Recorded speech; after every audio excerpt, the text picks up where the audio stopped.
Well, hello. Welcome back. I know that just a couple of days ago I told you that I would only post once or twice a week. But you know what? I find that this show is more than what I thought it was. This show, Who Am I, is me. Um, Coming into a place of non resistant thought and then just riffing about the world that I see and what I care about and what I know and what I want, and occasionally um, what I fear and what my roadblocks are, as well as. So I decided that I needed to come back. I like Who Am I. I'm gonna keep doing it, and I will find the time to write a book on the side because I think that'd be great too. But anyway, welcome. Who am I? Who am I? What is my show? Well, there's so many layers to it. Uh, Both individual, collective, um, individual to each individual, and then specific to me. Who am I? It's an attempt to elucidate, discuss, reveal the greater context that we all find ourselves in. Because did you know that you're in a bigger context than just the little one that you're easily aware of? There really is a bigger context and a bigger context and a bigger context, as well as smaller contexts. You're actually many, many layers of you. And so the format of the show is just sort of stream of consciousness. The general reference point that I keep coming back to. When I lose myself, I can tag right back to the reference point. The reference point is source energy. Now, some people don't understand this term. Source energy is just a way of looking at the situation in a matter of fact kind of way, in a looking at the angles and the mathematics and the geometry of the paradigm that we find ourselves in, as opposed to the deeply personal, really highly offendable topic of the G word. I'm talking about. I hesitate to use this word because people get it wrong, but but the G word is God, of course. So source energy, though, is something different. Now, I actually do believe in. So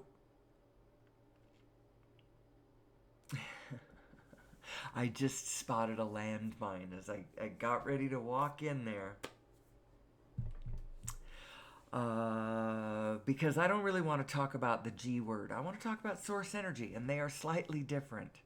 One is more.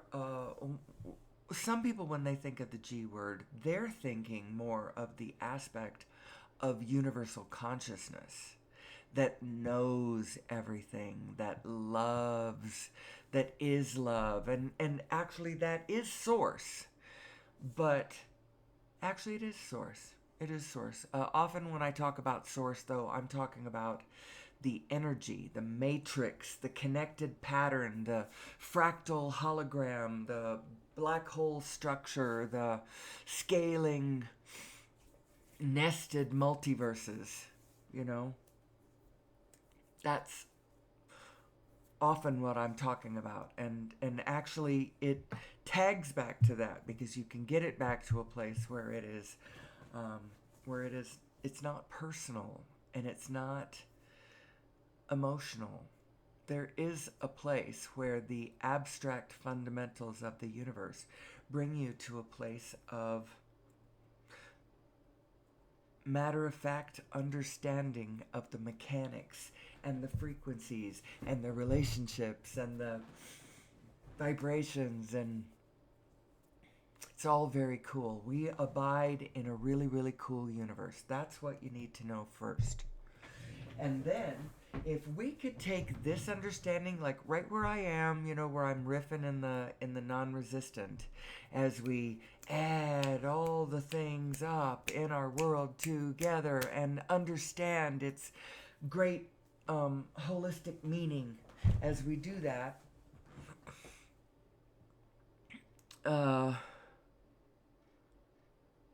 What was I going to say about that? We put it all together and we understand who we are from a vibrational standpoint. And then now, armed with this new knowledge, now go address your physical world. Find new meaning in the different layers and levels of the emotions that your body instrument hits.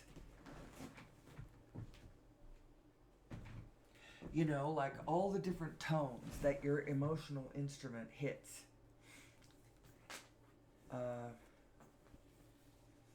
Just make new meaning of the world around you, because it really is a very cool place. It's daunting. It's what else could I say about our world? I don't want to get too negative, although I recognize I am not naive. I am Miss Pollyanna Sunshine.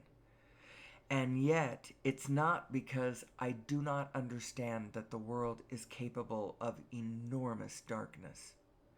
But we have control of that. We have control of that, and the control comes from our understanding of ourselves, not from our ability to outside control other people and other conditions. That's not where our control is. Our control it lies within our understanding of who we are. Because when we understand who we are and how our mechanisms and our instrument work, and what the quantum field is actually, how it behaves, and how it responds, and what energies we are observing, witnessing, reflecting, refracting, I don't know. The universe responds in different ways. And we can learn to control the mechanism by controlling ourselves. But the control, I'm air quoting control, because I'm not really, the only self you really want to kind of get a grip on is your diminutive self. You are two selves. This is a fact that would be good for you to ponder, because you really are two beings, two distinct beings, two distinctly different in their characteristic, and yet they are combined. They are one in their desire for you to be happy. And one of them is your physical body self. You know that self. You call it you. That one's you. It's your expirational self. It's the one you have immediate conscious control over. But you are another self. You don't just have another self. You are another self. And it's important to think about that distinction, because if you had this other self, if it was just an aspect of your cosmic anatomy and not a sovereign being unto its own side, regardless of what happens to you in your physical body. If it wasn't that, then when your physical body died, it would pass away the same way that your other senses pass away. Your sense of smell and your sense of sight and touch and all that. All of those are going to go away when your physical body dies. But this other aspect of you, which you could almost think of it as another sensory perception, another way that your physical body is using to sense the truth, the reality, what is the truth of the field around you. But it's more than that, because when your physical body dies, that's actually the one that keeps going. It's your continuum of you, the continuum of knowing, of desire, of you are absolutely, inextricably,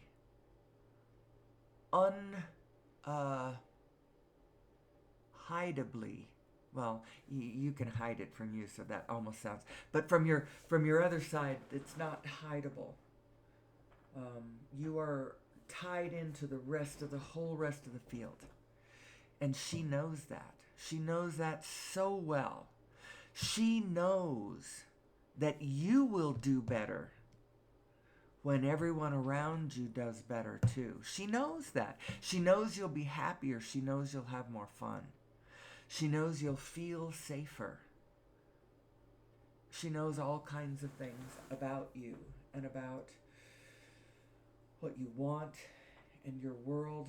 You know, I tend to be a hermit, but in actual fact, I have a deep, deep desire to be embedded in a larger group of human beings that are all operating from a knowing of these principles that I discuss here in Who Am I? Knowing that we are our eternal love selves, and that these other things that human beings can become, it's not because they're bad. The answer is not that they're coming from the other side, coming from the side of non-physical, the vibrational side of things, that there really is this source of wickedness.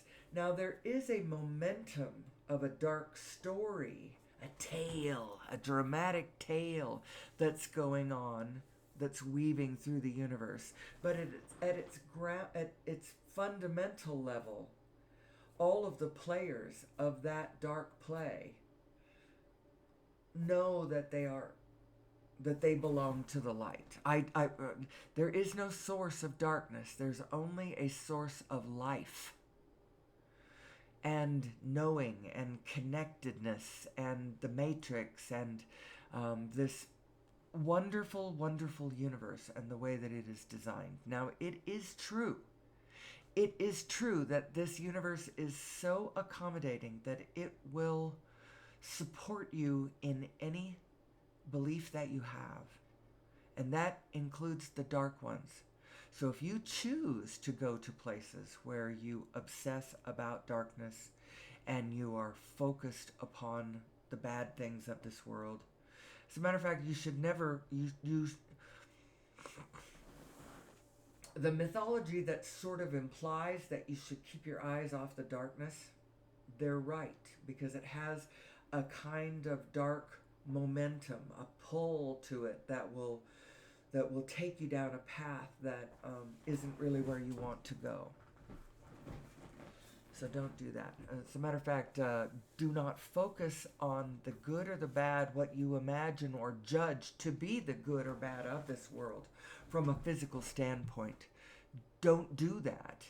And then from your dark momentum, your frightened place, as you go sally forth to try to fix that thing that you see out there that you do not prefer, by physically changing the conditions, well, it may or may not work for you. We are not actually conditional beings. We are not human doings either. Our strength, our absolute powerful abilities lie in our vibrational capabilities. We are human beings, and our ability to align these powerful, powerful beings that we are, because you know what? Your physical being is a very powerful being. We are different than the rest of the animal kingdom around us. Have you noticed? They're all sort of gently blending with one another, looking out for themselves, but not, but they're in general harmony with the field around them. They aren't at war. No one's at war for any length of time with the field around them without extincting themselves. There's no way. that you can be in eternal conflict with the field around you and last for any length of time. It won't work, and that's kind of what humanity is facing.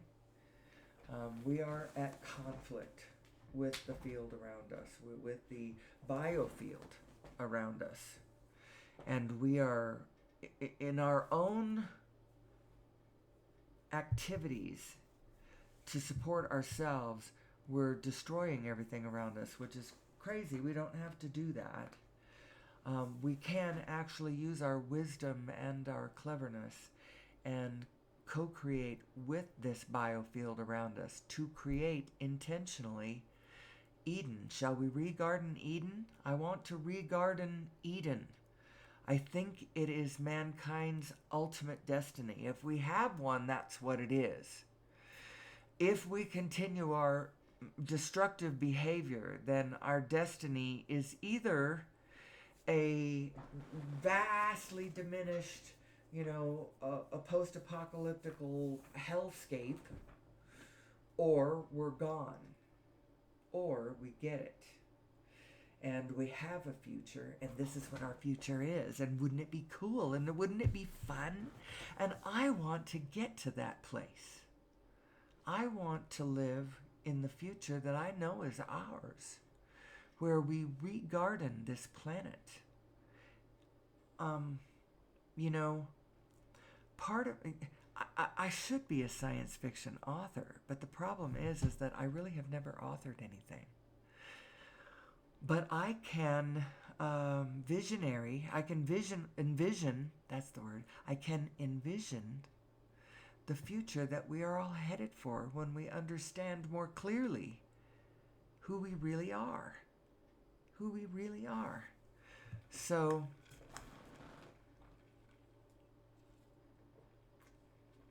from a broader perspective, because we do indeed abide in a broader perspective, and we are expected to understand our broader perspective. And when we don't, and we just follow our bliss, we're part of the play, and it's really important and integral and perfectly fine, but very often we too are lost in the scenes. I don't want to be lost in the scenes. I can see a bigger context. I can see a bigger story unfolding. I can see, it's like we are embedded. Each and every one of us is embedded in this larger movie that's playing out. Can you feel that? Do you know that? Do you know that it's not good enough to just live your little life? I mean, it is. And many people, that's all that they do. I'd say that that's what most people do, so I guess it's all right. But the way this is supposed to work is we're all sort of loosely linked up, and then we go off and specialize. And our general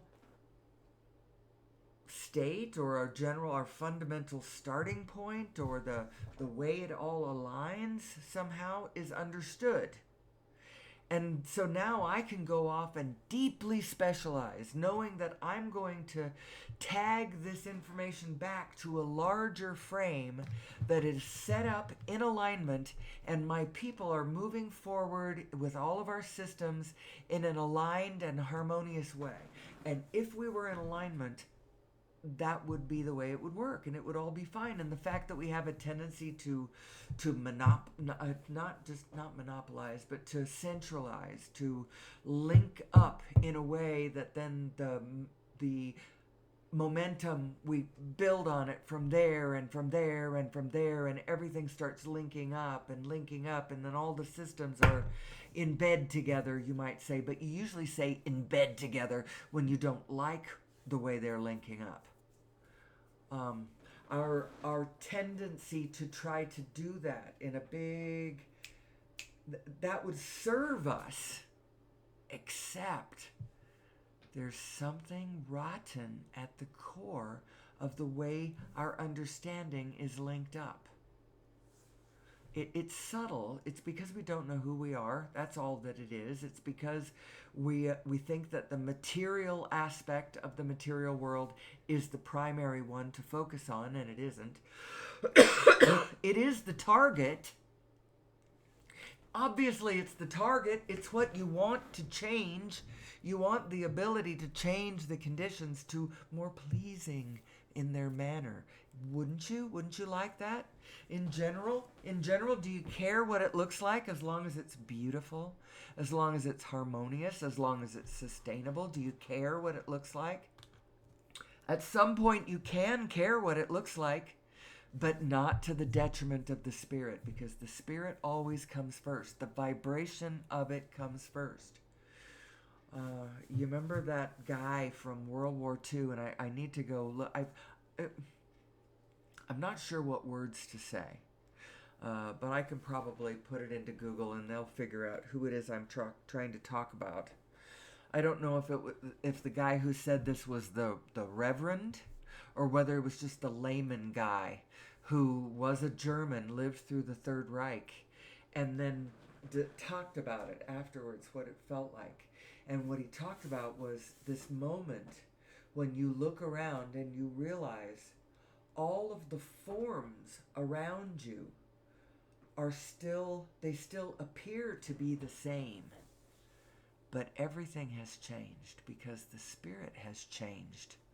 And you're not sure exactly when that happened, but you realize that it makes all the difference. Can't remember, pastor somebody, it was either that guy, probably it's not that guy, because the pastor would have noticed it sooner and wouldn't have been so surprised by the way the world changed as soon as the spirit changed. We've got to focus on the spirit and then be delighted in the material world. There's nothing, you don't have to think of the world, the material world as evil or something that you have to avoid because when you focus on it, then the world goes dark. It's not like that. It's focus on the spirit of things. 100%. 100%. Just kind of blur your sense of the physical into the background. You know the way that camera effect when you change focus from the front of the foreground to the back to something in the back, and how when you change it, the other parts around it go blurry as what you're focusing on comes into view. It's like that. And what you have to focus on is the spirit of things. And then from that spirit, from that strong, you cannot shake me from this spirit position. Now go out and start playing with the world. You know, and when you're when you feel a place of, so what you're looking for is not cloistering yourself, segregating yourself from the rest of the world. Just get good practice at keeping your own vibrational feet underneath you. Don't be conditional in the way that you are. Now that's a very, very, very tall order to truly be good at, because there's almost always something that would throw you off. But if you could try to get to a place where, you know, your focus is so little on the material specifics around you and so deeply on the vibrational sense of what is going on around you, that when something lurches in the physicality of the conditions around you, you're not thrown, because you're focused on what you know to be true about the universe. And let's review. So you are a binary self. This is true. We talk about it all day, every day. Well, during the show anyway. It's the assumption, one of the primary assumptions of this show is this is how you're designed.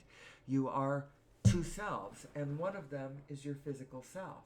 And your other self is independent of your physical self in a way, because it's grounded in more than just you. It's grounded in all the biology around you and all the field around you and all of the motion of the whole joint project around. It's grounded in all of that. It's not just you, but it totally is you. But it's not just you. And that's how come, I mean, you are grounded. You are not. So, since you are these two selves, now this explains a lot of things about how you are. It explains a lot about what your emotional guidance system really is.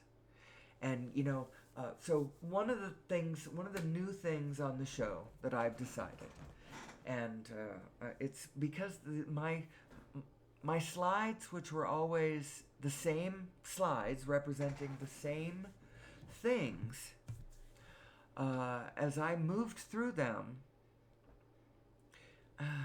I know that the slides are a good thing, but they were doing something to me, as it seemed like my show was always the same because it had the same slides. And I know that the people who know me, who never have listened to the show, they probably also assume that it's just, that's just Colleen saying, oh, I didn't mean to say my name. Well. I'm not really trying to hide. It's just that I don't want this to be about my specific self, really. And so I've wanted to kind of stay anonymous in this whole project. I've got a stage name, a show name, Amelie Starchild.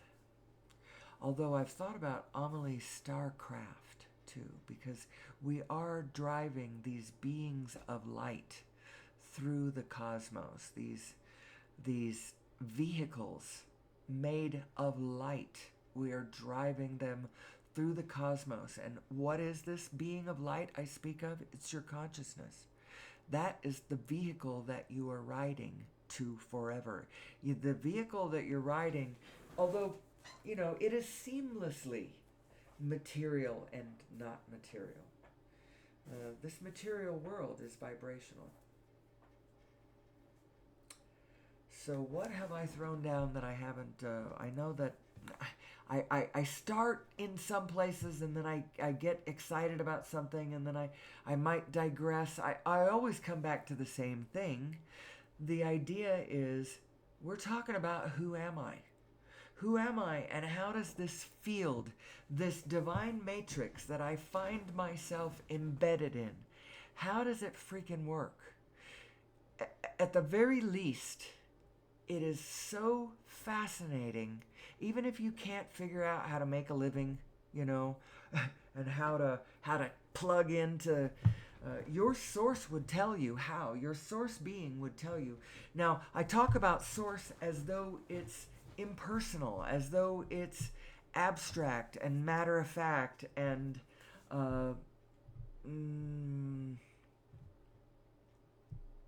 well, abstract and matter-of-fact and impersonal, I suppose, are good enough adjectives. I talk about it in that manner because, in a way, it is.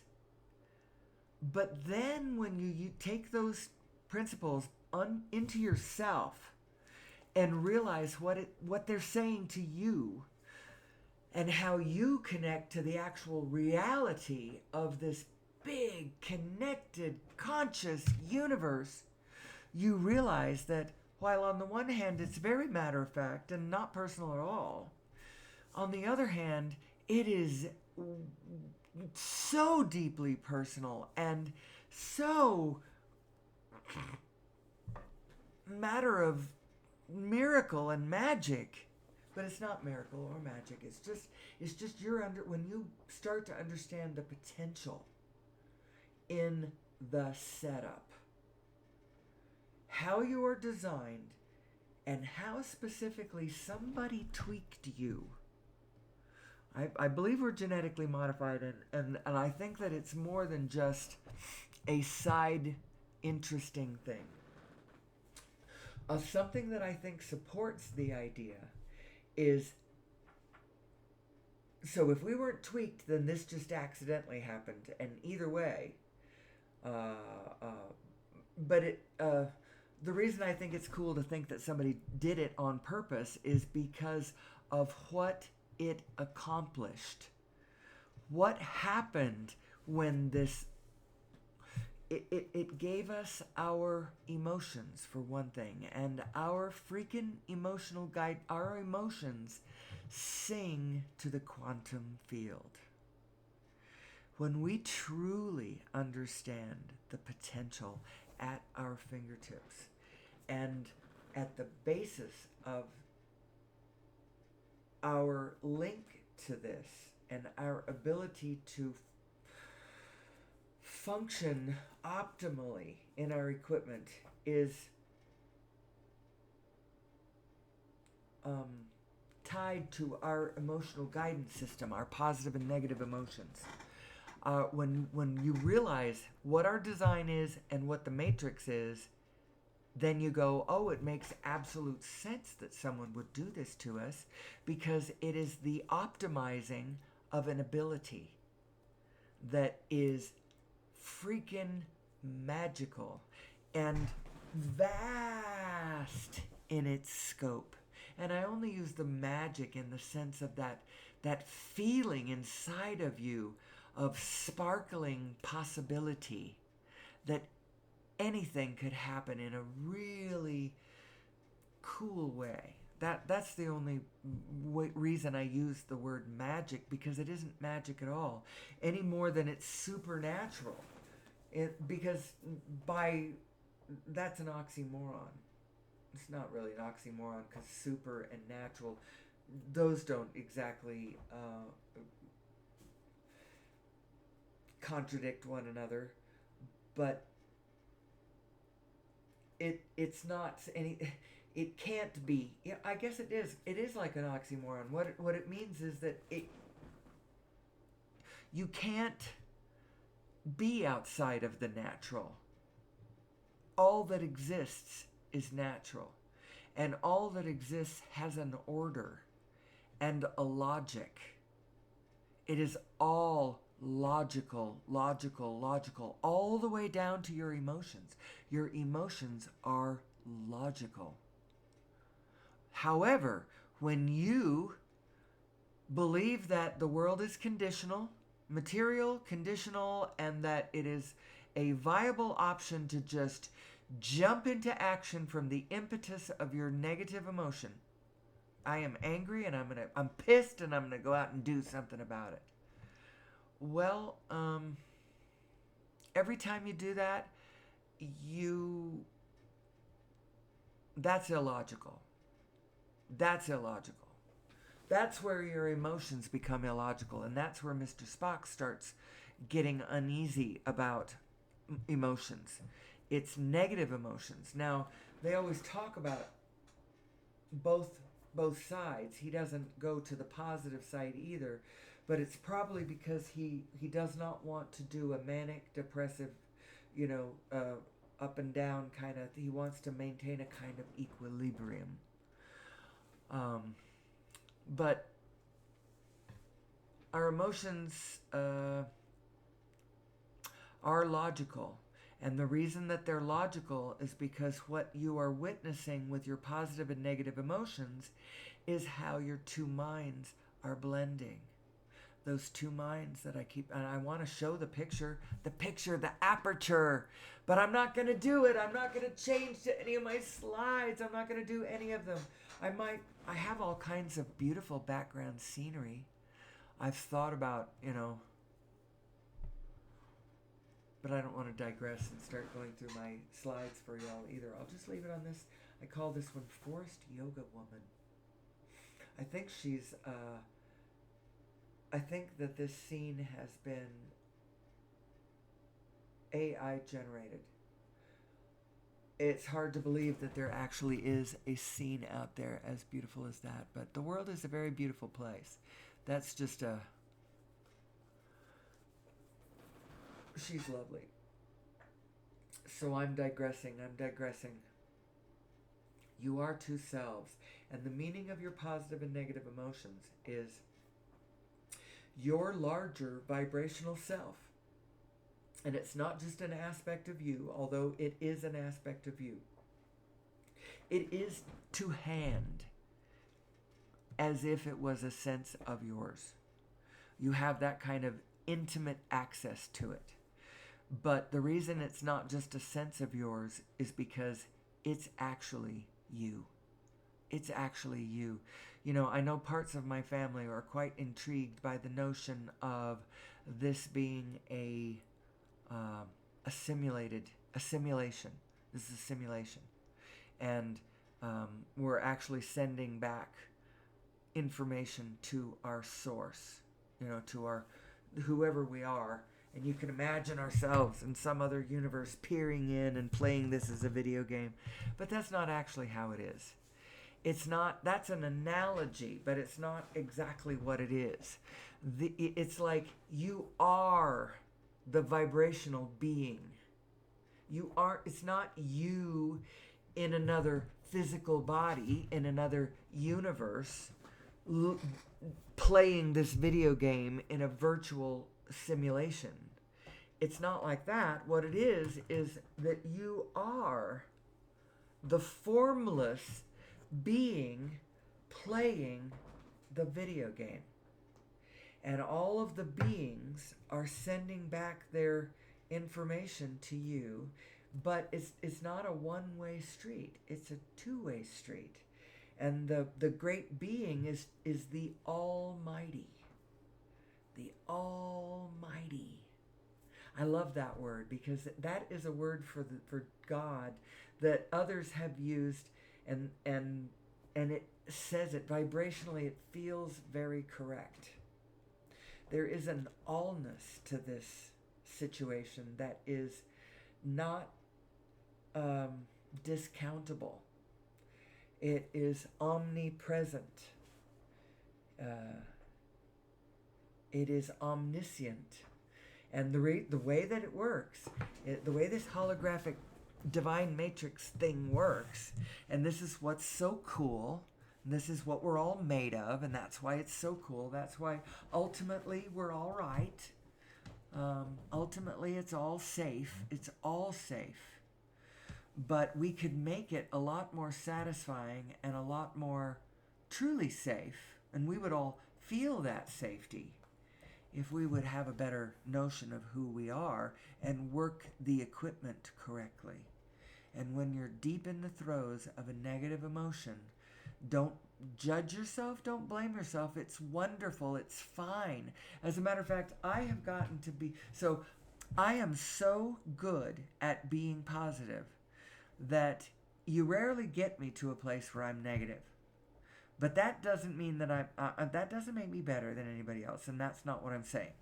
What I'm saying is that now, when I find myself accidentally stepping into a big pile of negative emotion and I get bound up in it, you know, I feel the whatever, it doesn't last for very long. It takes me a while. It takes me a minute. Sometimes it takes me a couple of days to sort it. But I can always find my way back to myself. And when I get back to myself, because I know I am a positive being, that's who I really am. And just forget about that from well, what have I been being all my life? Just know that you are a positive entity, whether or not you have been being it or not. Is that a good way to put that? You are a positive entity. And if you are not in that positive entity, then you are being somebody that you are not. You're being something else. You are adding to the energies of something else on this planet. And there is great negative, powerful negative energy. Powerful negative storms of chaos and destruction, demonic and Shiva energies around us. And your neighbor might be wielding such things. But know that the way to keep yourself safe in this world is keep your eye on the light. Because that's who we all really are. Keep your eye on the light. Keep the light in the center of the aperture of your focus, and let the seeing of the the darkness be in your peripheral vision. Now, sometimes you turn and get a big fat eyeful of the darkness, and it might drop you into a state of negative emotion. But, so anyway, what I was saying, what I do is however long it takes me, because I know that we live in a dark world. I know that.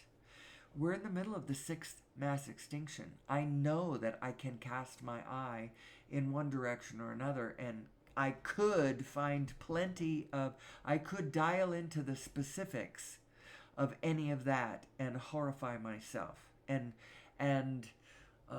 tragedize myself. I could very easily. It's not news to me that human beings are wicked creatures at times. Not news to me at all. And so if you start getting me to focus on specifics of it, but the fact of the matter is that we behave in this way, in the wicked ways, because we don't know who we are. And so it is my desire to help sort that situation just a little bit.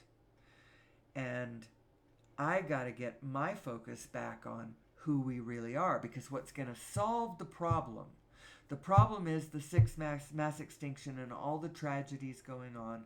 And in a way, Abraham says it correctly, even though it seems wrong. I know on the one hand it is tragedy. It is legitimate. I can feel bad, and it's legitimate that I don't have to like these things.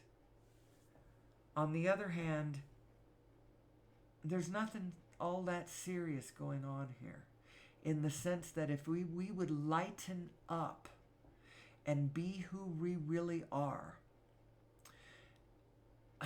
then actually all of the things that we're tragedizing about would get better. I'm telling you, the physical world, the improvement of the physical world is still the target. Always the target. I don't want orangutans to have to beat up tree chopping machines to keep us from destroying their homes. Home tree, if you're an Avatar fan. And I'm referring to a particular video. It's been a long time since I've seen it, but it's a video of an orangutan trying to attack a forest chopper to try to keep it from, and it's very intentional. It's very clever. I mean, you can see the intelligence and you can see the intention, and you feel sorry for the orangutan because you know he's right. The truth of the matter is, the absolute truth of the matter, and this is what's going to save us. The truth of the matter is that we do not have to live so destructively with the biofield around us in order to have the experience of abundance that we are all looking for. We do not have to turn all of our truffula trees into thneeds and then put them on the market. We don't have to do that. We can leave the truffula trees growing.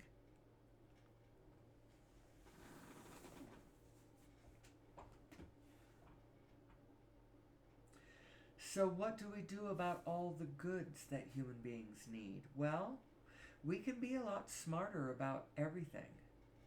I believe that our deep understanding of source energy is going to lead us down so many wonderful, wonderful, wonderful paths.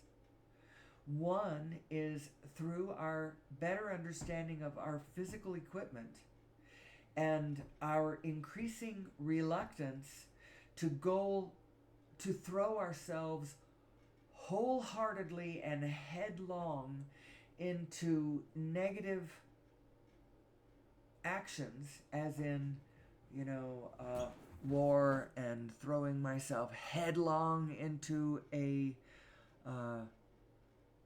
conflict with my physical neighbors. We're not so willing to otherize other people anymore. We can see that we are a global species. You can see it. We travel the world. We meet one another. We love one another. We play with one another. Here in this country, we are still a melting pot. And boy, are we melting. And there are so many colors and flavors and sizes and different. And every single one of us has a different story. Did you know that? Every single one of us has a different set of parents. Every single one of us. I'm telling you, me and my full siblings have totally different parents.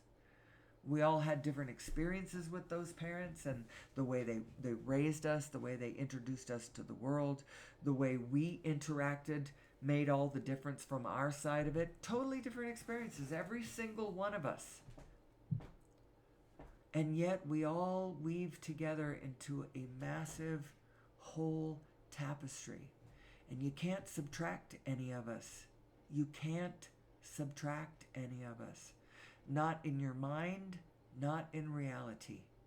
And you know, I know it's hard to talk about Nazi Germany because it ends up being so hyperbolic. Usually, someone's trying to do an analogy of sameness across something that is so vastly different in scale that, people just roll their eyes and they can't see it. It's hard to talk about Nazi Germany. But, and it's interesting, now that I said that and I made that preamble so long, I can't remember why I wanted to talk about Nazi Germany. It had something to do with some general thing. It's a very interesting phenomenon. Very, very, very raw. And so naive.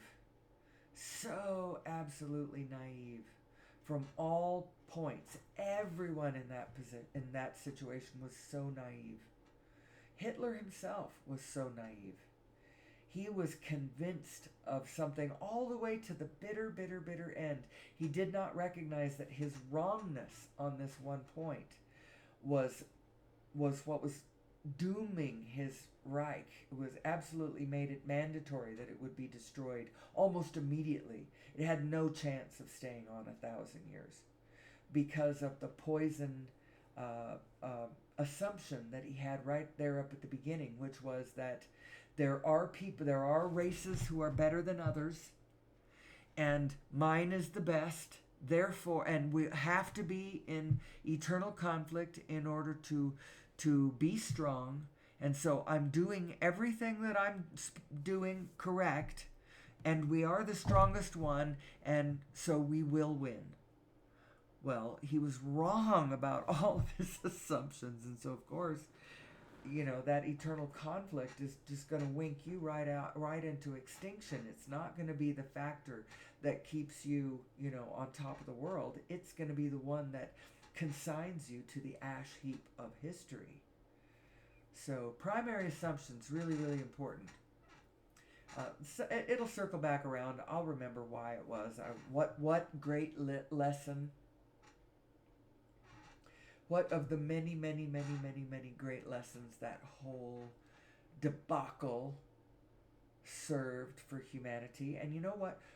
If we were clever, we don't need to do that again. There's the example is right there, and we can tell it as the story. We have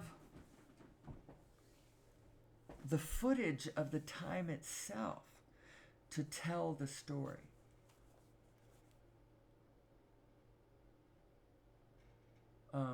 The show I just recently watched 3 times, and I promise you I will watch this show again, because the way it encapsulates the Nazi experience is powerful and interesting, really, really interesting, because there's a phenomenon that human beings continue to play out, and we will continue to play this out.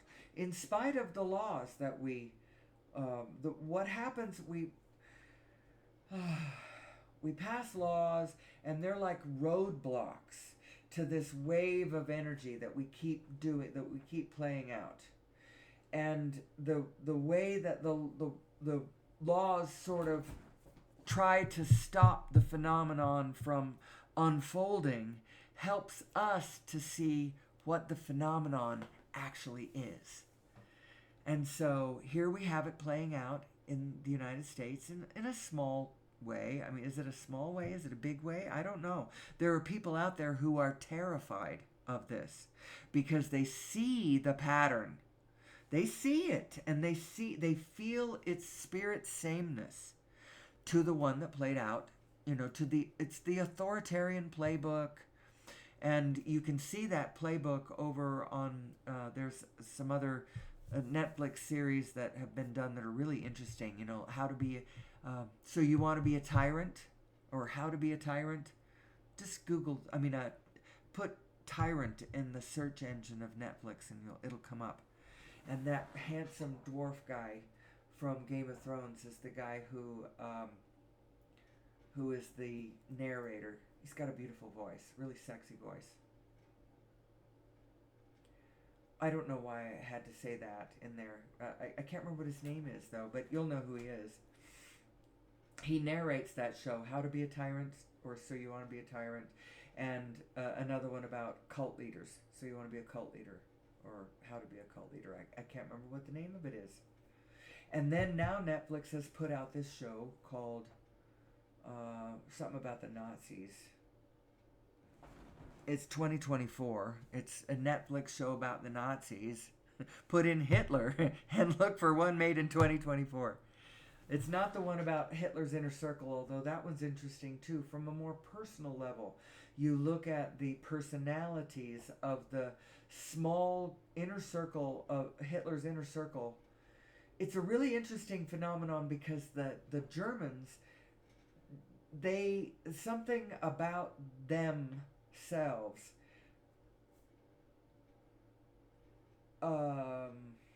inspired them to really, really document what they did. They had this impulse to document everything and in triplicate, and then the order and the files, and that they documented everything on film, they documented everything on paper. And so the illustration that we have of that phenomenon is really quite spectacular. We really don't need to do that one ever again. We can study it and go, oh, look at how that works. Look at how the negative mind works. And actually, you can find that it's a lot easier to find people who... oh, is this true?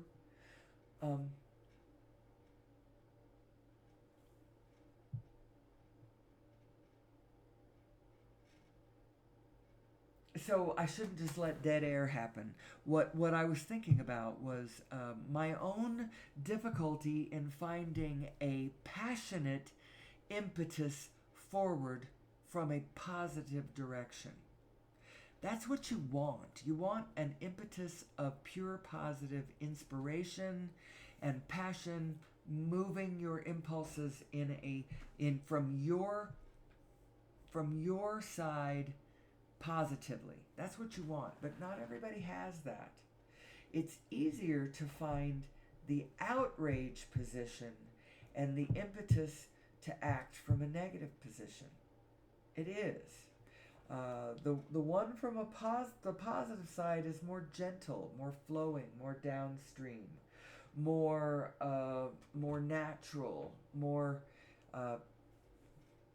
Now, man, as I'm saying these words, part of my mind is really blooming with the picture of how these structures work. And as I describe that to you, I'm sure that vision is going to go away. But how does this really work? And what are we really looking at? And what are we looking for? And how do we function? And why am I here? One thing I was going to say a little while ago, and I know that I didn't quite finish it, is, I don't go into negative emotion very often anymore. But every time life sends me into a place where natural negative emotion takes me away for a minute, and it takes me a minute to find my legs, get them back underneath me, and recognize, oh, yeah, okay, this is who I am, and this is what I'm doing, and whatever. When I come out of that negative emotion, what I'm saying is it's all from now. It always turns out to be a veritable gold mine of awareness information. As when I come out of it and recognize what all that what I'm being told about my own desires and about my own path and about what I care about and what I want to think about, it's spectacular. I almost want to go into negative emotion, but you won't get the gold if you want to go into negative emotion. It's when you find your joyous self and you know yourself to be that positive person, and then when life comes at you and hits you with it, you get a mouthful of negative emotion. You don't like it, you don't want it, it doesn't feel good. I don't like to feel unsafe. I don't like to feel angry. I don't like to feel jealous or discouraged. Discouraged is the one that I get probably more often. I don't get to any real strong negative emotions. Boy, but if I did, and then was able to come back out of it, the gold mine of information that you can, about yourself, your awareness about life, about clarity, about your preferences, about your path, about your relationships, everything. It's a wonderful thing. No longer will you ever beat yourself up for that negative emotion that you accidentally slipped into for just a moment before you found who you truly were again. You have to be that positive person most of the time. You really should be, in order to reap the excellent rewards of accidental negative emotion. You can't cheat this. You can't game the system and just wholeheartedly embrace your negative self in order to get those gold mines of information. It doesn't work that way. You have to be your positive self for the most part. And then when you fall into negative emotion, it's fine. You don't like it. You don't want it. You don't want to stay. You're not gonna stay. And when you pull yourself back out of it, the things that you understand about the world that you didn't understand before are priceless. And that even applies to humanity in a big way. So in a big way, the way I see the First and Second World Wars was humanity, with a capital H, that single being that we are, falling into a state of negative emotion and then acting on it worldwide. Negative emotion, what negative emotion am I talking about? Anger, fear, hatred, jealousy, all of those things. All of those things played into all of that toxic mix of negative swirling energy that happened last century that we call the First and Second World Wars. In our newness to communications, we didn't have many ways of communicating with one another. We had newspapers, and then increasingly we had radio. When we got past radio, the idea of world war became less tenable. Because if you're going to start broadcasting the visual pictures of what war actually is, you'll find that people are not as enthusiastically embracing of it as even the First World War. people went off, the young men went off to war thinking it was going to be a glorious thing.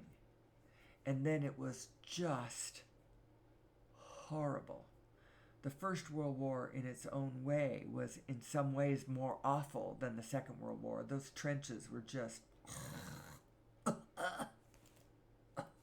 and for months on end, for years on end. It was just really, really awful. And then the Second World War, the volume, the sheer volume, and then the intentional mass murder and cruelty of the Nazis to the Jews as this is what they were trying to do. And I brushed by this thought earlier, having to do with you can't subtract any of us. You can't subtract any of us. We are a wholeness. The whole picture develops in such a way that it's sort of like a family unit, you know? When the messed up kid goes to the psychiatrist knows that it's a family dynamic, that kid isn't messed up all by himself, that it's a wholeness, a whole picture. And that's what humanity is too. And the Third Reich and their little project, part of it was an exercise in subtraction that isn't possible. You cannot subtract the rascals, whoever you think they are. Now, I'm not saying the Jews were the rascals, but the Nazis thought they were. Of course, we know who the rascals were. It was the Nazis. But they thought that the Jews were the rascals, that they were the ones who were manipulating the world financial, whatever, that they were just born that way, and that their evil influence was what was corrupting the world, or, whatever nonsense. Oh my gosh. Total mixed up, screwed up, out of alignment nonsense. No doubt. But they got it worked out so that they thought, well, we can just subtract that group of people and then the world will just be a better place. At first they just wanted them out of Germany, and all German lands, but nobody wanted 6 million Jews to just be uprooted from where they were and plopped down somewhere else, And it's not because they were fine where they were, was the problem. And Hitler just had it all wrong. And, I know that somebody's going to listen to this, and it's always hard to talk about Hitler because it's so hyperbolic. It's so over the top. It's so raw.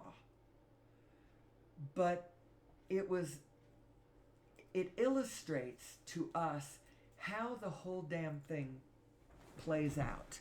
And it was an illustration of such massive proportions. It was like projected on a screen so large that all of us can still see that, in the great movie that is that is history.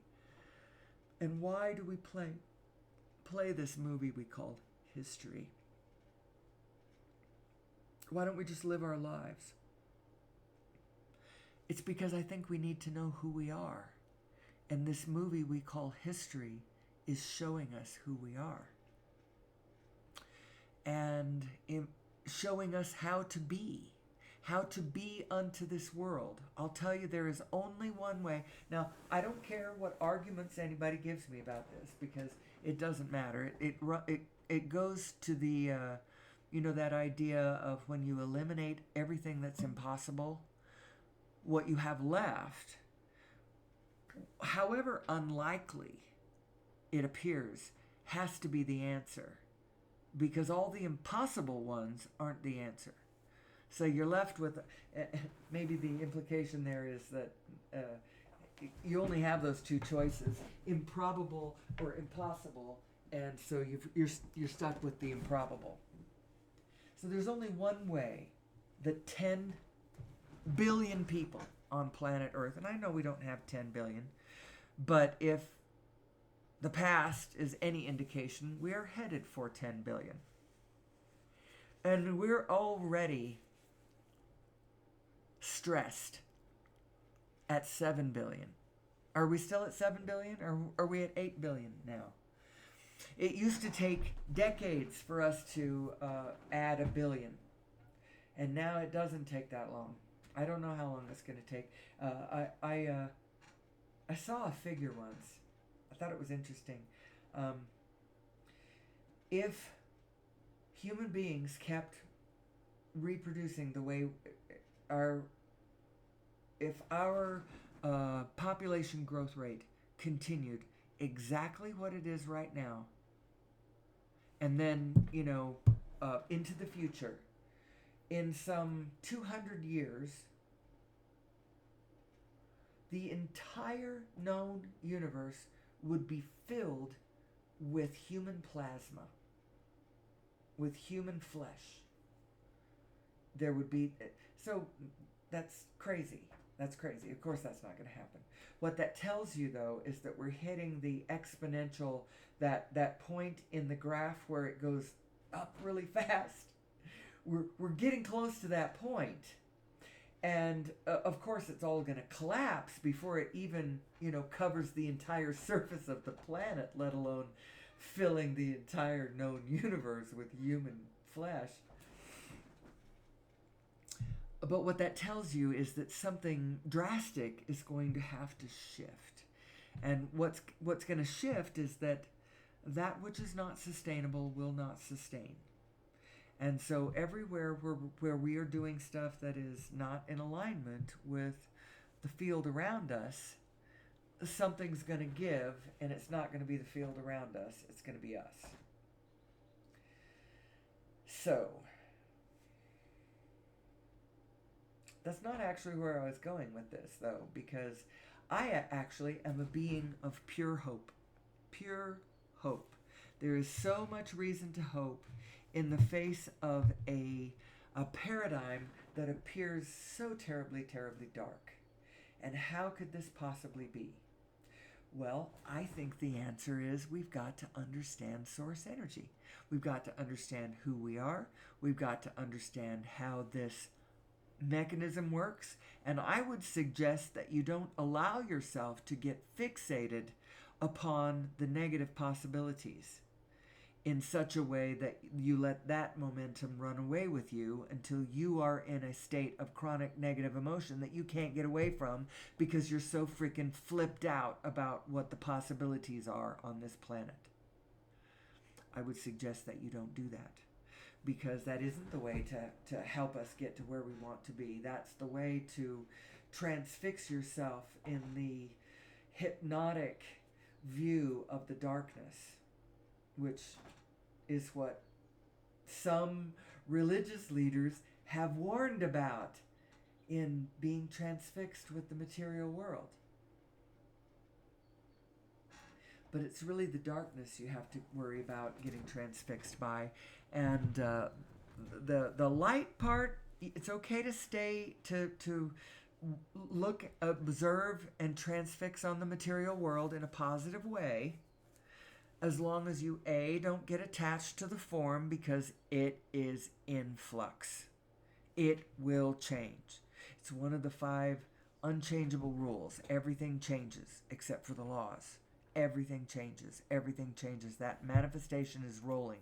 The way it looks in form is changing, and you can't stop that.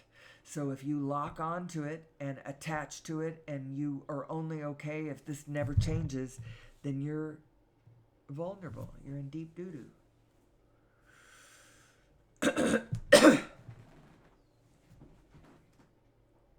I know I haven't really completed any of the Nazi Germany analogies or anything. I know I've left some threads and some things not I opened up the can of worms by invoking the N-word, although in this case the N-word is not the other N-word, it's Nazi.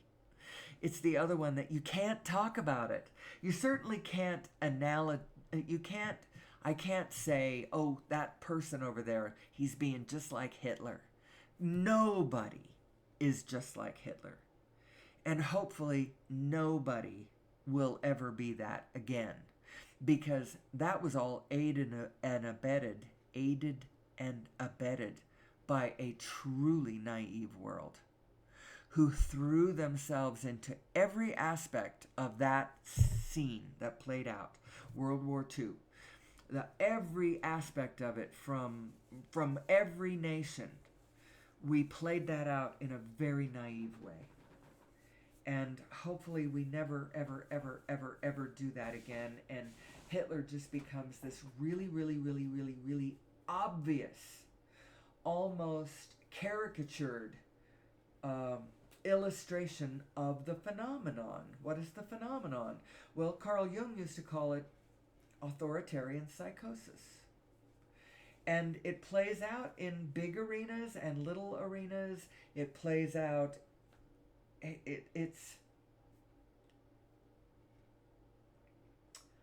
a common human theme. Now, it played out in that sense on an arena and in a scale that was blindsided us. It blindsided us the way that happened, because we didn't realize that we could do such a thing.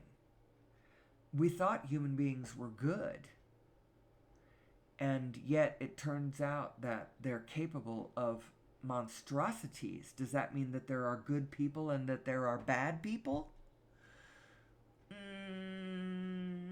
No and yes, or yes and no. No. The thing is that there is momentums, and that there is misalignment, and there is misunderstanding, and there is, when a human being acts with his head and his heart not linked up, bad things happen. You could just leave it at that. And when you just keep on playing it out to its furthest reaches, it can get really, really bad. It can get the momentum can get incredibly harsh. Now, I have a sense that there are things in our physical world that are not sustainable. And so they are not going to sustain. And I look around and I see them, and I see them as huge parts of the infrastructure and the patterns of my day-to-day life, or our day-to-day life as, 21st century human beings. And I wonder to myself what that's going to look like when that unsustains. What's going to bring that down? That institution, or that, thing that I know is not. Say, for instance, how about the fossil fuel industry? It's not sustainable. It is absolutely not sustainable for so many reasons. And some people might say, yeah, but there's 100 years. There's hundreds of years. Hundreds of years, huh? So that's it. If we burn all the fossil fuel that we have, by the time we're done with it, Earth will be a cinder and we will all be dead.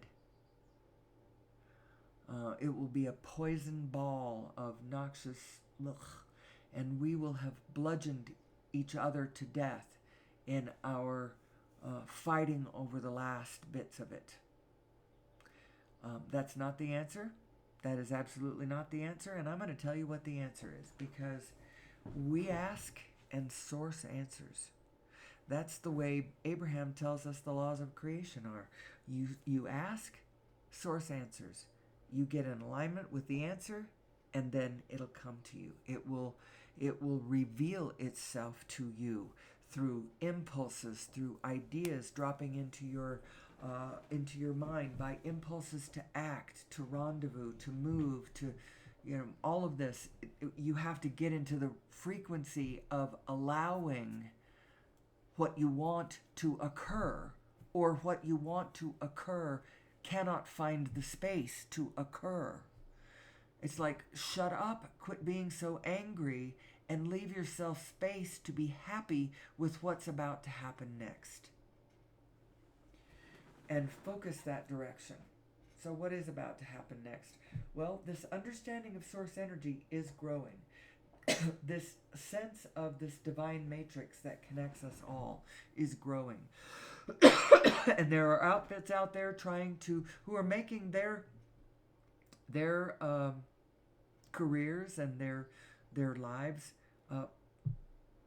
proving it. Things like there's a group out of Israel called The One Field, and there's a movie, The One Field, and they do experiments, peace experiments, meditation experiments. There's the heart math people do stuff like that too, where they've done experiments. Did you know that if you get a certain preponderance of people, it's not a preponderance because it doesn't have to be most of the people. It's a certain percentage of a population to meditate on peace, it brings the level of war in an area down. It makes those other people who aren't meditating fall into a more peaceful place. There's a field that connects us, and there's a lot. It's sort of that space of intellect that unites what the religious people know to be true about this magical, freaking connected, benevolent, loving universe that we are all abiding within. And there is an intelligence at the center of it that is absolutely connected to me and personal to me and all of that. And that's how come they won't quit building churches to this great energy and intelligence and whatever, call it God. They keep building the churches, and they're never going to quit building the churches because this energy exists, and the religious people know it. Yet there is a logic to the way the material moves together. And the mathematicians and the physicists and all the scientists know that to be true. Now, how can you get into your own intelligence and put all of that together? Well, you can. Did you know that? Just put it all together, everything that you know. Add it all up. And know that at the end, if you didn't come out with a positive number, then you didn't add it up right. Now, what I have found to be a problem with this, so throughout my life, I had a number of different things that caused me to move in outrage for just a minute. My different moments of activism. But every one of them led me to a place where I could not continue to act from a negative emotion. I had to stop. I had to just let it go and say, you know what? I don't know what to do with this at this moment, but I have to let it go because I can't fight it from this level. Everything, you cannot fight it from a negative level. You have to find your positive self. And from that positive self, you will get the inspiration that will help you find your way through. And I believe that's what humanity is going to have to do too. Find our positive way. And so, what is our positive way? I'm going to tell you what our positive way is. Understanding the magnificence and the magical, incredible capabilities of this divine matrix that we are a part of. That's number one. Number two, understand the design of the human being, how freaking cool we are. But we're cool when we understand that we're positive beings. And not when we act out of our negative selves. When we lock onto our outraged selves and move from that position, even though the outrage was born from an intention that was intending things to be better and based on things that I love. I mean, for heaven's sakes, Hitler loved Germany, but Germany in his mind was an idea.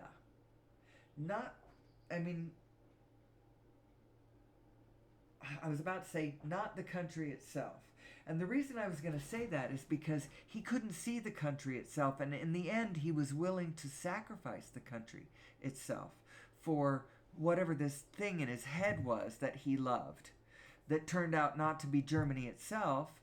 It was an idea that was not very well in alignment with what Germany really was, or with how the energies really move, or with what was really true about what was good or bad or right or wrong. He was wrong about so many things. So when he locked in on his negative, anger-based position and then moved on it, well, of course, everything fell apart and it was just awful. But you can't say that he didn't love something. He was moved from love. We all are, even the worst of us.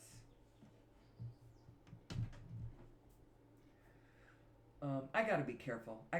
Like I said, you invoke Hitler and the Nazis, and it's so hyperbolic that nobody can see the nugget of sameness of spirit, that tiny little sameness of spirit that is in any way analogous to that monstrosity that played itself out. I mean, it's really very hard to see the sameness there. And yet, as we move farther and farther away from it in time, I think this show that came out in 2024 that Netflix just put out is very enlightening. It talks about it in a very matter-of-fact and impersonal way, and in a way that just freaking assumes understandings in a good way. I mean, we need to assume these understandings, and never, ever, ever, ever, ever even hint at playing those things out again. But anyway, Hitler and the Nazis, I think, is all that's called. But 6-part series, really good. Go watch it.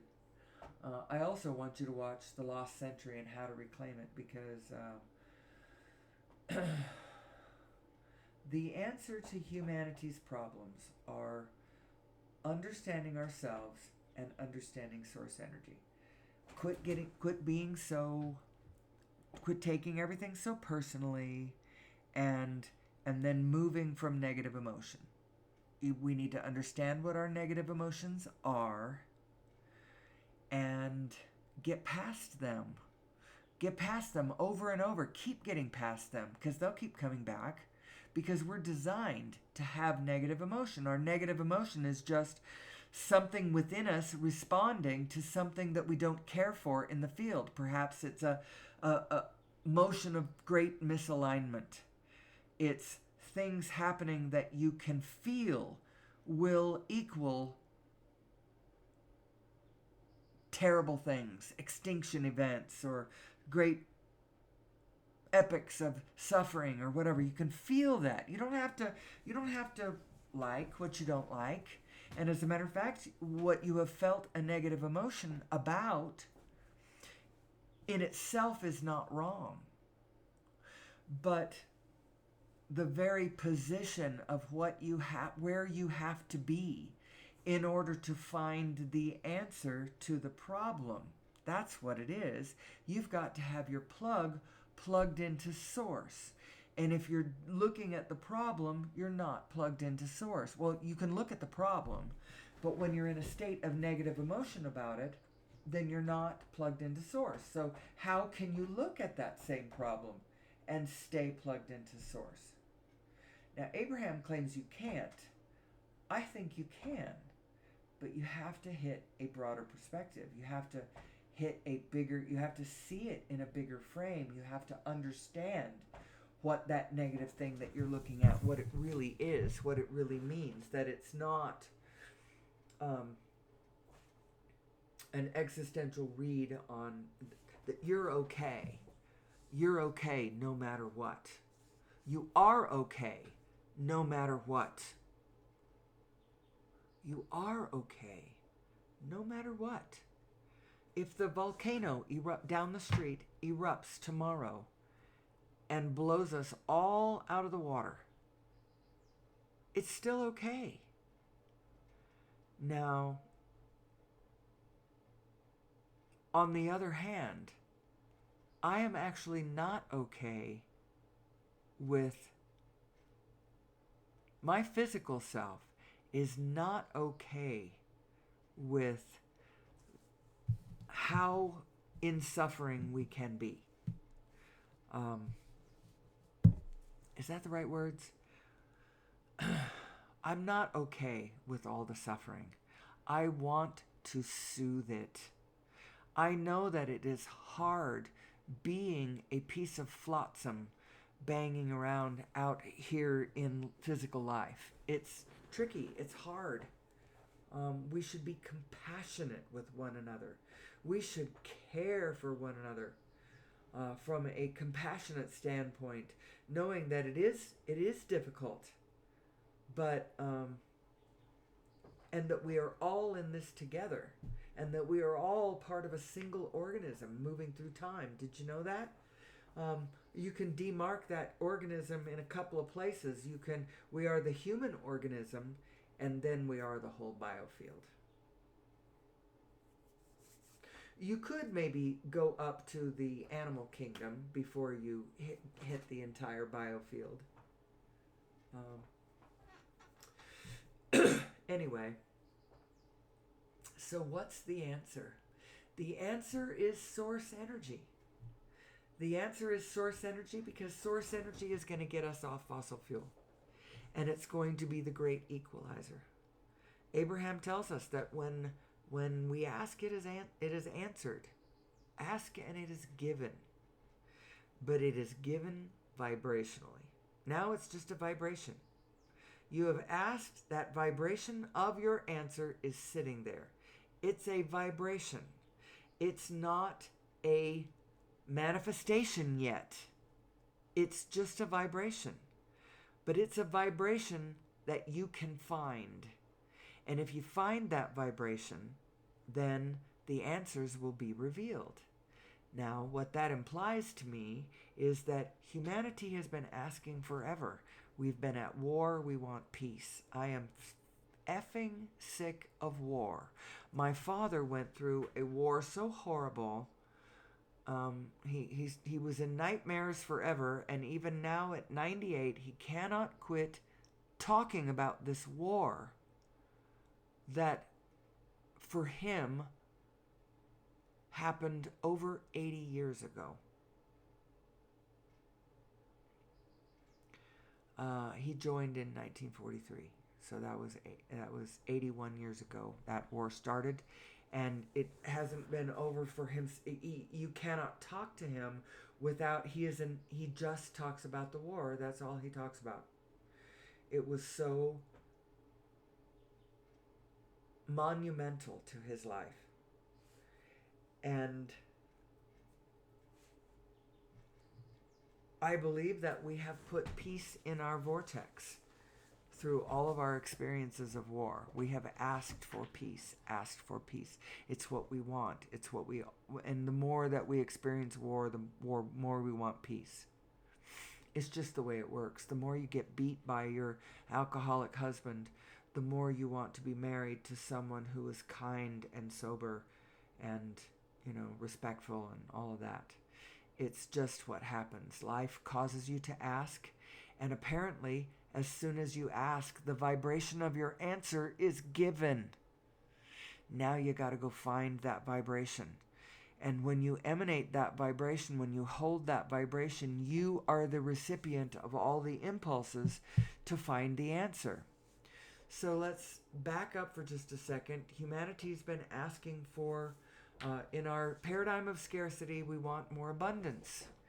In our burning of fossil fuels, which is a tremendous problem, we have asked for the answer and it has been given. So what would it be?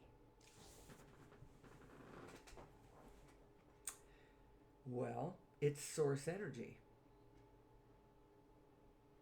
And am I going to get into a discussion where you really understand what I'm talking about here? Over Unity devices are possible, and that would be an incremental way to start. I would say,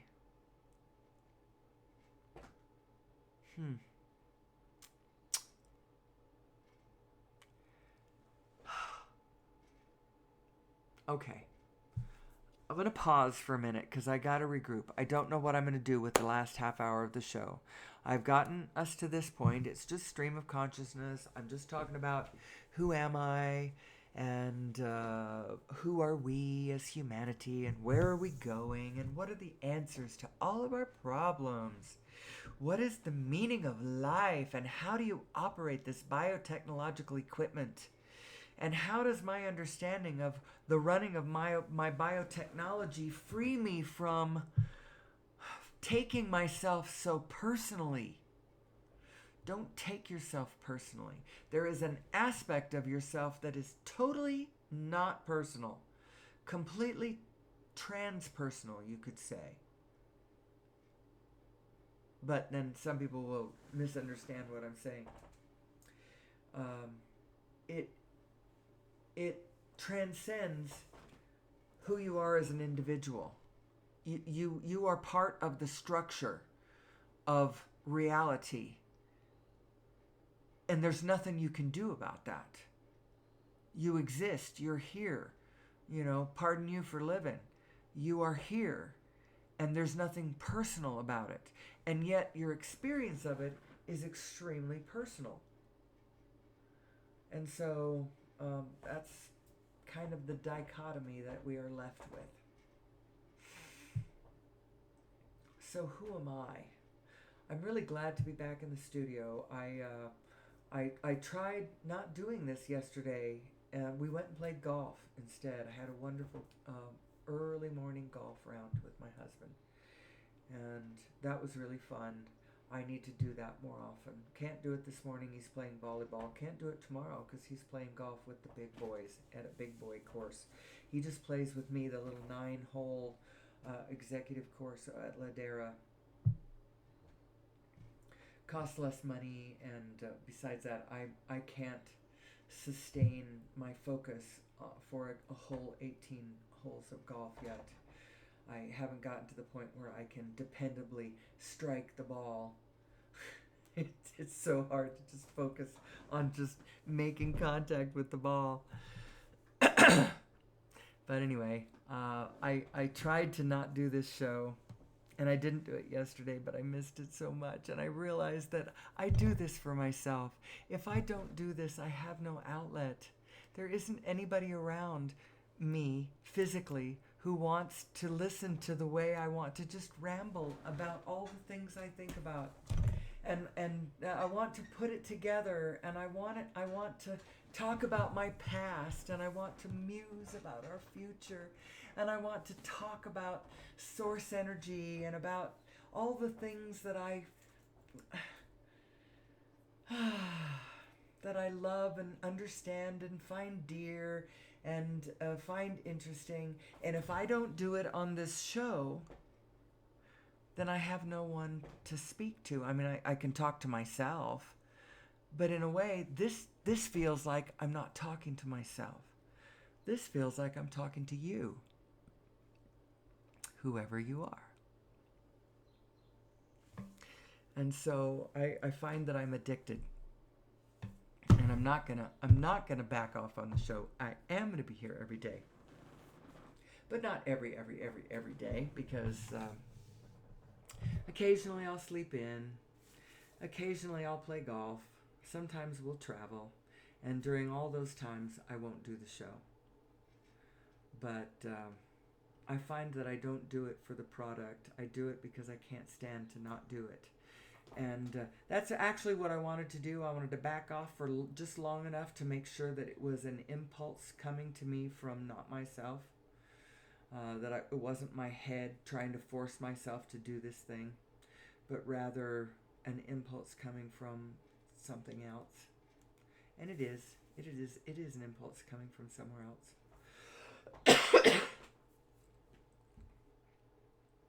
So where are we left with? Because I see I'm past an hour and a half, so it's fair game. I could shut it off anywhere from now till the next 25 minutes. I have 25 minutes more if I want to use them.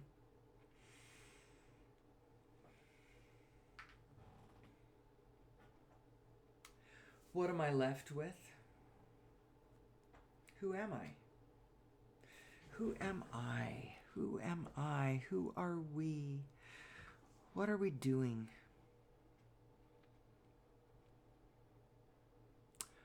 I think I started off the show talking about, hold on a second. I'm going to regroup because I don't know whether I want to talk about the show I've been watching on Netflix, the other one. It's called, what's it called? Yeah, the show I was watching yesterday, and man, it was interesting, called Dirty Pop.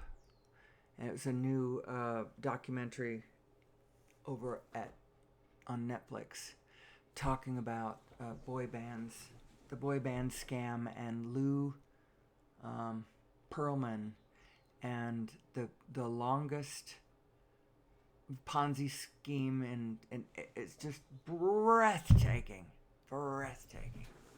I didn't know anything about that, and it's just so interesting. So the idea is, we live in a world that's got a lot of negative going on. A lot of bad things, a lot of terrible things. When I say that the world is good and wonderful and beneficent, I'm talking about the rules of the game, not the state of affairs. And the reason that the state of affairs is less than it should be is because we don't know ourselves. We don't know who we are. We don't understand how this works. We don't know where true abundance comes from. We don't know. Now, everybody involved in that. Wow. What a mixed bag that whole story is. Because he wasn't an evil person or a sexual pervert or even a cult leader. And yet, and he was, so, wow. What does one do with this? Well, you focus on the positive. Focus on the positive. Know that the negative is there and not preferred. So you focus on the positive because what you focus on is the direction that your light vehicle is moving through space and time. It's kind of how that works. So you got to keep the light in the center of the aperture of your focus. Not because you believe that it's only good and you've got a Pollyanna kind of outlook. Pollyanna didn't have it wrong. Pollyanna, Mr. Magoo, let's see. I know there's other characters that illustrate that point. Don Quixote. Don Quixote is one who sort of illustrates the principle of how you focus determines largely the experience you end up having. And Don Quixote himself, although completely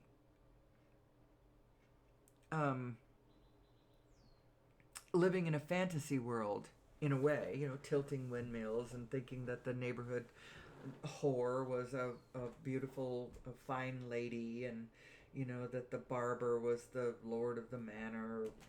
I don't know. The innkeeper's the lord of the manor, and the barber is, I don't remember what he was supposed to be.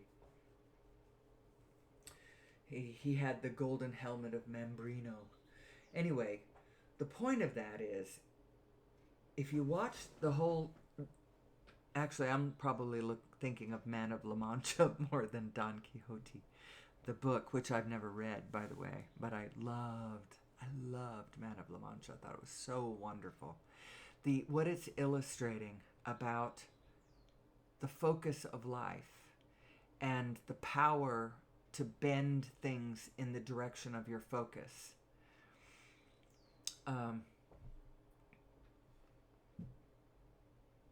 How Don Quixote de la Mancha was brought back to reality was by his uncle confronting him with all these mirrors, the Black Knight confronting him with all of these mirrors, showing him to himself for the pathetic old man that he was. But then, as he's lying in his hospital bed or his sick bed or whatever, and the people who he has affected at his bedside, you realize that he has changed the world in seeing it differently. He has changed it for the better. Because the power of our attention and focus has really, really powerful, it's the currency, the literal currency of the conscious universe is attention and focus. How are you focusing, and upon what are you putting your attention? What does it feel like is the question, not physically what it is, but what does it feel like? If it feels good to focus that way, then keep focusing that way. If it feels bad to focus that way, then pull back and take another run at it. It's given you information about something you prefer. Now pull back to your real self and find your way. Well, as usual, today, in the course of the show, I had some good moments and I had some boring, flat moments. I said a few things different than I've ever said them before, and I covered some important points and I missed some others, and so I have to come back tomorrow and do it again and again and again, because we need to understand who we are so that we can make it to the 22nd century. I want to make it to the 22nd century. Well, personally, I will probably only make it to about the middle of the 21st century, but I'd like to make it to at least 100 years old, maybe 110, 120.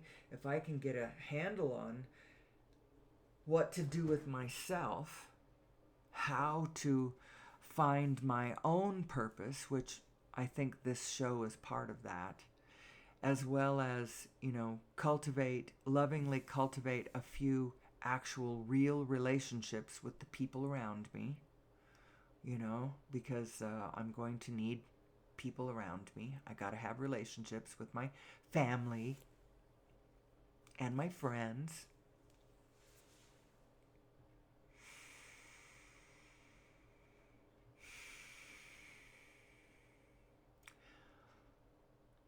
Anyway, who am I? Who am I? What am I doing here? What's the purpose of my life?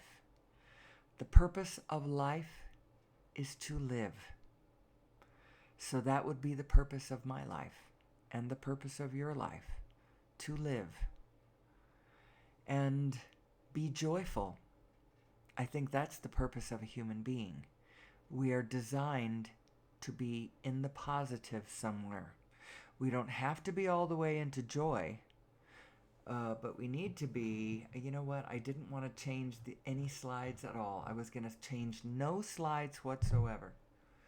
But I find that I really want to do this. I really want to. This is the emotional guidance scale. You are designed to be anywhere from 7 on up. And do you know that all of life is resting somewhere in that zone? You may imagine that there's a lot more angst going on than there is, especially amongst the non-human animals. They are a lot less angsty than you think they are. Although we can make their physical conditions uncomfortable enough that physically they are uncomfortable, but emotionally they are not uncomfortable in the same way that we are, because they are likely not in conflict between their two selves. I wasn't going to show this one either. I'm going to very quickly show this one. There, that's your two selves, isn't it?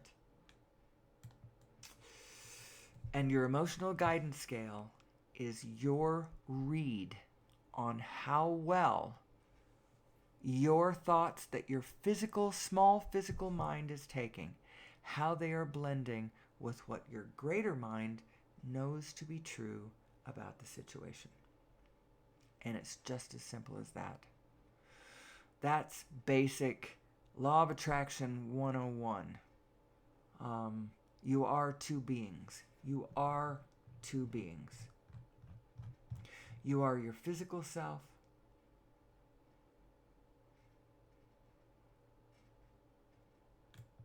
I'm going to go right back to this one. I could do this one. Slightly different. Yeah, these are nice, aren't they? So where does that leave us for today? I'll tell you where it leaves us for today. I've got to go make an egg sandwich for my husband, who's going to go do a volleyball tournament this morning. But I'll be back tomorrow. I will be back tomorrow. I may even post a special edition episode with my one special guest that I keep. I've had her on the show a couple of times. She's the only guest I've ever had on the show. She understands the format and she does a good job with it. But I may do that. I may just talk to her myself. But I'll be back tomorrow. I'll be back tomorrow. I have to be back tomorrow because I need to know who I am. Who am I? Who am I? And how does all this work? And how are we all going to make it into the 22nd century? How are we going to make it till tomorrow when all we have to work with is right now? Interesting question. Anyway, until tomorrow, you know the scoop. I love you. I appreciate you. I appreciate you for watching this show, for being a part of this project, the Who Am I project. And until tomorrow, please go out there and do the best you can. Be safe. Be at peace. All is well. And of course, as always, may the source be with you.